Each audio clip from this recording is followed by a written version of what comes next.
English PYQ question जो हर एक exam में आते हैं। देखिए, choose the synonym of the given word brave. Brave का मतलब हिंदी में क्या होता है? निडर होता है। क्या होता है? निडर होता है।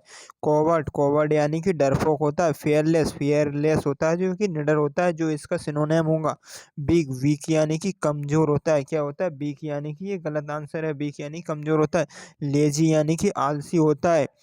आगे देखिए, choose the synonym of the help. Help का इंग्लिश नेम तो आपको पता ही है, हेल्प होता है, और जिसका हिंदी नेम होता है जो कि मदद करना होता है। क्या होता है? हेल्प का मदद करना होता है। तो आगे देखिए, हार्म, हार्म यानी कि नुकसान होता है। असिस्ट, असिस्ट है जो इसका आंसर होगा। सहायता करना होता है। असिस्ट, असिस्ट यानी कि सहायता करना होता है। स्टॉप, स्टॉप यानी कि रोकना होता है। रिफ्यूज यानी कि मना करना होता है।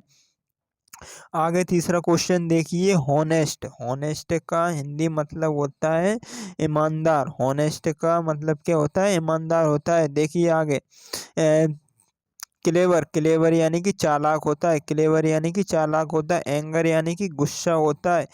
ट्रूथफुल यानी कि सच्चा होता है। लेजी यानी कि आलसी होता है। तो ईमानदार का क्या होगा?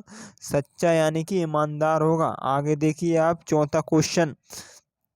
चौथा क्वेश्चन है, choose the synonym quick. Quick का क्या मतलब होता है? क्यूक यानी कि तेज होता है। और स्लो, स्लो यानी कि इसका इंटोनेम होगा। लेट यानी कि देरी से होगा। फास्ट है जो इसका आंसर होगा। फास्ट, फास्ट यानी कि तेज होता है। बिग, वीक यानी कि कमजोर होता है। आगे लास्ट क्वेश्चन देखिए, एसएससी एमटीएस 2024 का। हैप्पी, हैप्पी यानी कि क्या होता है? खुश होता है। हैप्पी, हैप्पी यानी कि खुश होता है। सैड, सैड यानी कि दुखी होता है। एंग्री यानी कि गुस्से में होता है। जॉयफुल यानी कि प्रसन्न होता है। टायर रेड यानी कि थका हुआ होता है।